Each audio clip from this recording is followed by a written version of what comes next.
Obviously not, the result that we wanted today. And the thing I was, really disappointed was, in the first half, we had several guys that just weren't ready to play. And, the energy and their effort and their enthusiasm for their teammates, it was just not at the level that we need to be successful. And, we understand our margins are small. And when we go out there and compete, no matter who it is, we've got to be locked in with the scouting report.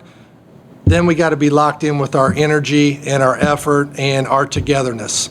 Then we'll worry about some of the other things. And in the first half today, we had guys that just no-showed basically. But, to their credit, in the second half, I thought, some guys kind of got out of their shell a little bit. Competed, but I don't want to sound like a broken record and say, well, we didn't quit and we gave it a good run, but we fell short. I'm not about that train. That's not what we want to be. So I've got to do a better job of figuring out how to motivate or play different guys or push different buttons, to get us to play, better early. And, next week I told him it's going to be, a really difficult week, at Bradley, Drake at home. So this league gives you no breaks. And, we're off tomorrow, which is a great thing. We can get away. And then on Monday, it's go time again. And I need to have, guys ready and locked in, and we'll see where their minds are by Monday. So open questions. I know there were a lot of maybe other factors today. But would you say, I guess, was it maybe just a sort of hangover low point from the Valpo game to start off? You know what? I don't know if it was a hangover from the Valpo game, that we got 4 inches of snow, that their girlfriend was mad at them or something. I just, that stuff is, to me, for 2 hours, you've got to focus and understand that we're here to compete. And for whatever reason, we had some guys that weren't locked in, from the get-go. And ultimately, that falls on me. I got to get them ready. I got to get them locked in, playing with a great deal of energy. And if they're not, I got to sub them earlier or more often. But we've got to get out of this mode of, we're just going to kind of feel the game out. We're going to just kind of work our way into it. Yeah, if we get behind double digits, we know we can come back. We've proven that. Well, let's be up 12 and make somebody else come back. Let's see if somebody else could come back and try to beat us at the end. So, we got to change our mindset and our approach on how we start these games. And the one thing, and I told the seniors this, you only have 14 more of these guaranteed to play. The clock's ticking. We're 7 weeks we're playing in St. Louis. So the clock is ticking. Do you want to waste each week as it goes by, or do you want to prove something and play for something? Because I think on any given night, we can beat anybody in this league, and on any given night, we can be last and get beat by anybody. Our margins, that's where they are. Coach, obviously, you'd rather have these close games in the win column, but what does this team learn in the past few games, and how do you kind of move together as a team throughout the season? Well, I think, the one thing that they recognize is they have to play with a great deal of energy and focus from the start. We have too many lulls where we're just out there kind of feeling the game out. And it really, practice yesterday wasn't great. It was about average. So it starts there. And it starts with a mindset that no matter the opponent, you play to a standard. And today, today, the first half for sure, we were nowhere close to the standard that we need to play. Here, then Derek, David.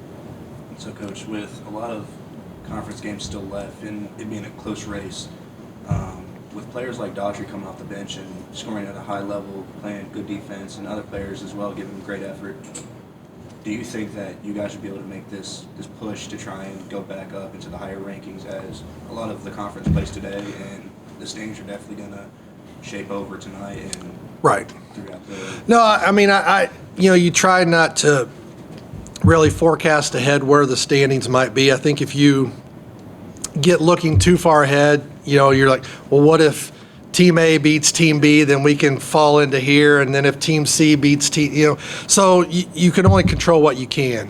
And 6 games in at 3-3, there's a lot more important things for us to worry about than kind of what's happening out there elsewhere. We need to control the things that we can, and I think the bottom line from the 6 games that we played, the film that I've watched on other teams, I'm 100% confident that we can beat and compete with anybody in this league. But at the same time, if we're not ready to play, we can just as easily finish last. So we've got to decide where our energy, where our focus, what our practice habits are going to be over these next 7 weeks to give us the best chance. I firmly believe that this team's good enough to cut down nets on Sunday in St. Louis. I have no doubt about that. But we got to have that belief and instill that belief and be playing at our best here in 7 weeks to do that. So kind of with that, I know with all the other conference games today, what are the keys going into the Bradley game that from today's game? Well, I think the biggest key, and it's not the only key. The biggest key is, are we going to be ready? What's our mindset going to be? I know that we'll have a great game plan. I know that the coaches will have the right film to show. Obviously we played them once already. Both teams are going to have to make adjustments. But for me, the biggest key is, where's our mindset going to be? You lose 2 in a row. Are you feeling sorry for yourself? Are you, woe is me, I didn't make free throws, or, I'm not playing as much as I should, or whatever the case might be. Where's our mindset going to be? Is it going to be about you and your selfishness, or are you going to be about the team? And until we get our mindset about the team, we're going to be in trouble. I realize this isn't something you think about in preparation for a game or the game itself, but take a step back for a few seconds here. The Hall of Fame inductions were last night, and they were introduced. The 5 people were introduced today. I talked to 3 of them. 2 of them live in Terre Haute. One of them, I know John Gartland, and one lives in Dallas, Texas, and all 3 of them enthusiastically, genuinely said that they're following your team, and they follow it any way they can. So how nice is it that you had a rough start during the off season with not knowing who you were going to have, and you put together what looks like a pretty good team, and you've got people following you from all over the country, people who were legends in different eras, different sports, that are following your team. How cool is it? No, it's a tremendous to feel that support, and to hear you share that about those gentlemen, and obviously congratulations. Yeah, congratulations to all of them that were in the Hall of Fame, and just the support of all the Sycamores. It's when you're out in the community. I was out last night, shoveling snow in my driveway, and a guy comes by and honks the horn and, says, "Hey, go get him tomorrow, coach. We love your team." That support, really means the world. And, I take great pride because obviously I'm from this area. I want our team to be as successful as possible because I know what that success means, not only to this university, but to this community. And that's something I take a great deal of pride in. And it's just so frustrating to me when we have to talk about a team that I coach that has a lack of enthusiasm, a lack of energy, because you got people that are watching, here, you got people that are watching all over the country, and we've got to perform better. I take that personally. Time for a couple more questions, but one goes to John. Yeah, Coach, obviously, you were right there again. Another close loss in conference. And, what are some things you think you need to do better execution-wise down the stretch for this team to turn those results around. Obviously, any given night, like you said, it can be a close game down the stretch like that, especially this upcoming week with two really good teams on the schedule. Right. Well, going back, one of the things that we've done a better job of, slightly, just to, you look for, small margins in improvement. The last two games, down the stretch, we've taken care of the ball better. Our turnover rate's still a little bit too high, but it's better than what it's been. The quality of shots that we're getting, we're getting, solid shots. Obviously, you missed some free throws on Wednesday night, you missed some free throws Saturday, that happens. What we can't do is put ourselves constantly in those positions. And, we've got to be better, throughout the game, taking advantage of opportunities when we get them. And I think, defensively, we just had way too many breakdowns today on our ball screen coverage.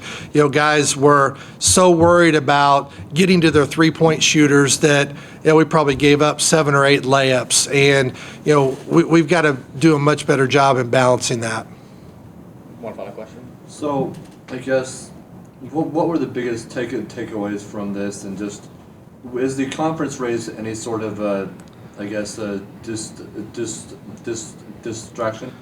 No. To me, the conference race, I don't get too caught up in the standings. 6 games in, I really, obviously I know what the standings are, but I don't really worry about that. I worry about, is this team getting better?